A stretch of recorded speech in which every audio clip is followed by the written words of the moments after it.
अगर सुरक्षा स्वच्छता मित्रों और गंगा सेवा दूतों के लिए 237 करोड़ रुपए से ज्यादा के उपकरण और विकास परियोजनाओं का अनावरण हुआ। मुख्यमंत्री योगी आदित्यनाथ ने परियोजनाओं का अनावरण किया। उन्होंने क्या कुछ कहा, सुनिए आप। आज महाकुंभ के लिए जो विभिन्न योजनाओं का यहां पर शुभारंभ हो रहा है और इसके साथ ही यहां पर स्वच्छ कुंभ के लिए स्वच्छाग्रहियों, सफाई कर्मियों को यूनिफॉर्म किट, नाविकों को लाइफ जैकेट का वितरण होने के साथ ही कुल 20,000 लाभार्थियों को प्रयागराज कुंभ की दृष्टि से यहां पर यूनिफॉर्म किट और लाइफ जैकेट वितरण के इस बड़े कार्यक्रम के साथ आज हम जोड़ रहे हैं। इसके साथ ही इन 15,000 जो लाभार्थी हैं, इन्हें यहां पर स्वच्छ कुंभ कोष के अंतर्गत उन्हें बीमा प्रमाण भी जीवन रक्षा बीमा योजना के अंतर्गत प्रधानमंत्री जीवन सुरक्षा बीमा का कवर देकर के उन्हें सुरक्षा बीमा का कवर देने का कार्यक्रम भी इसके साथ जोड़ा जा रहा है।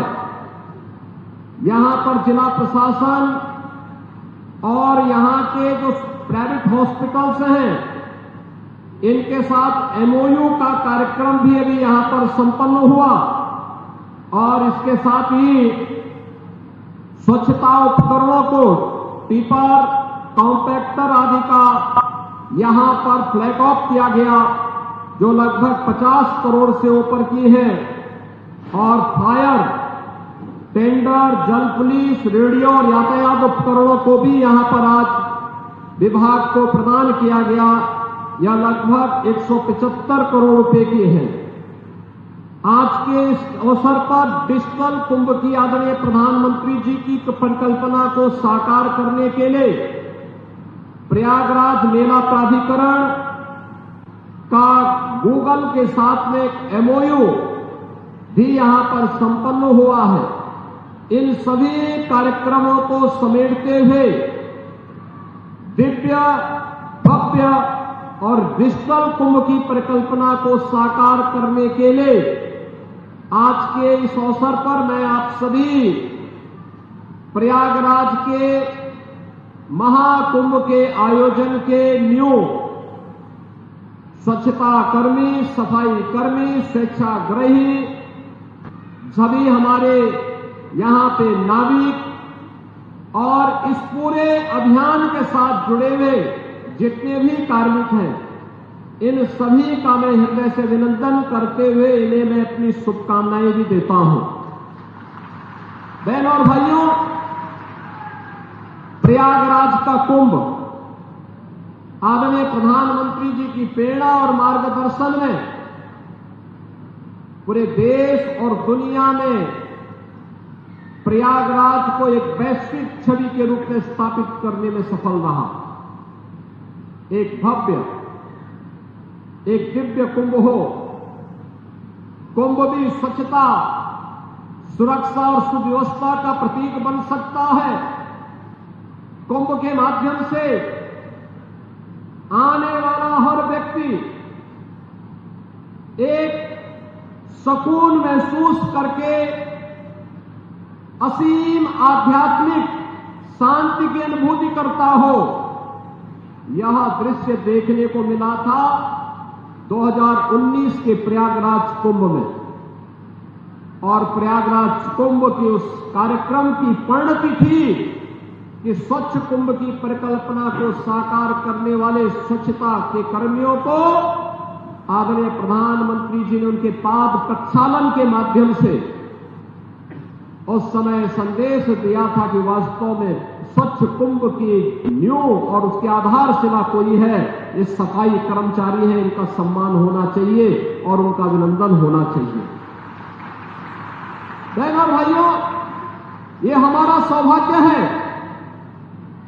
कि इस प्रयागराज के दुनिया के सबसे बड़े आध्यात्मिक और सांस्कृतिक आयोजन के साथ हम सबको जुड़ने का अवसर प्राप्त हो रहा है। प्रयागराज भगवान ने, बेड़ी माधव भगवान ने, मां गंगा ने हम सबको यह अवसर दिया है कि हम सभी लोग मिलकर के इस भव्य और दिव्य आयोजन में सहभागी बनकर के देश और दुनिया से आने वाले करोड़ों श्रद्धालुओं को प्रयागराज की महत्ता के बारे में भी बताएं। इस पौराणिक और दुनिया के सबसे बड़े आध्यात्मिक और सांस्कृतिक समागम के माध्यम से प्रयागराज उत्तर प्रदेश और भारत की इस समृद्ध सांस्कृतिक विरासत की छाप दुनिया के मंचों पर दें। अगर यह सौभाग्य हम सबको इस कार्यक्रम के साथ जुड़ने का प्राप्त हुआ है तो जरूर पूर्व जन्मों के पुण्यों का ही ये प्रताप है कि जो ये अवसर हम सबको प्राप्त हुआ है। और इसीलिए इसकी पूरी तैयारी चल रही है। हम प्रातः काल से ही प्रयागराज के अंदर अलग अलग स्थानों पर जो कार्यक्रम होने जा रहे हैं उसकी तैयारी में जुटे हैं।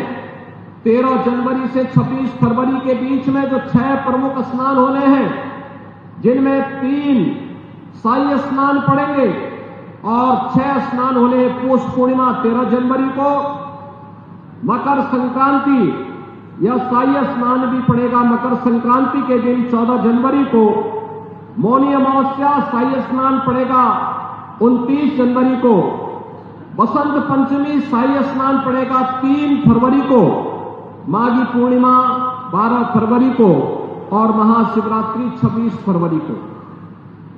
26 फरवरी को और उसके उपरांत फिर से हम आप सभी का अभिनंदन करने के लिए यहां पर फिर आएंगे। जब भव्य और दिव्य कुंभ की परिकल्पना को तब सम्मान देने के लिए आएंगे और फिर उसकी अलग से घोषणा भी करेंगे। लेकिन इस बार कुंभ का क्षेत्र बढ़ाया गया है। जो पहले 1800 हेक्टेयर हुआ करता था वह बढ़ करके 2000 हेक्टेयर हुआ, फिर 2500 हेक्टेयर हुआ, अब 3200 हेक्टेयर गत कुंभ में हुआ था। इस कुंभ में हम चले गए 4000 हेक्टेयर के विस्तृत भूभाग में।